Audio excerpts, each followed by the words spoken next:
में दिक्कत होगी? देखिए, इश्यूज तो बहुत सारे हैं। हम लोग अभी वैकेशन के बाद आए हैं, तो अब हमने जो है लॉज को के साथ इंटरेक्शन हमारी शुरू हुई है, तो हमें पता चलता गया। अब जैसे बेसिकली जो स्टेटमेंट रिकॉर्डिंग का या एविडेंस का जो इशू आया, जो पुलिस स्टेशन में रिकॉर्ड होगा। देखिए, पहले क्या होता था, जो विटनेस है वो कोर्ट में आता था, ठीक है, उसको एक रहता था कि मैं कोर्ट में आया हूं, मैं सिक्योर हूं।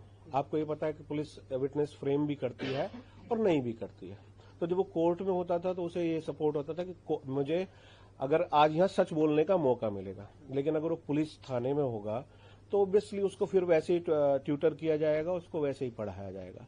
तो हमारा यही विरोध है कि भाई इस तरह से जो विटनेस है वो इन्फ्लुएंस होगा, और prosecution can not be a business of a prosecution agency.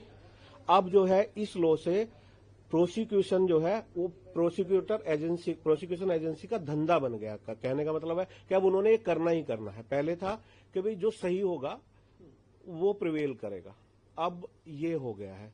तो हमारा यही विरोध है। बाकी हमारे चेयरमैन साहब ने इसका डिसीजन लिया है। लगता है इससे पुलिस के हाथ में ज्यादा पावर आ जाएगी? ऑब्वियसली देखिए, अब क्या पड़ेगा न्यायिक प्रक्रिया? उससे न्यायिक पर अगर उन्होंने गलत विटनेस को फ्रेम किया है तो अब वो गलत विटनेस को ये पता है कि कोर्ट में जाएगा तो वहां वो एक्सपोज हो सकता है। कोर्ट का माहौल होता है और प्रेशर होता है, और वो फिर जो है क्रॉस एग्जामिनेशन के टाइम पे फेस करता है डिफेंस लॉयर को। तो अब जो है वो उसको वहां पर पुलिस वाले की सपोर्ट है, और उसको एक पुलिस का माहौल तैयार है। उसको पहले ही समझाया जाएगा कि क्या हो सकता है या क्या नहीं हो सकता। वो ट्यूटर नहीं होगा, ठीक है। यहां वो जज के सामने होता है, डिफेंस लॉयर के सामने होता है, और इवन प्रोसिक्यूटर के भी सामने होता है। अब प्रोसिक्यूटर बैठा है 10 किलोमीटर और जो है वो वहां बैठा है। तो यही हमारा विरोध है।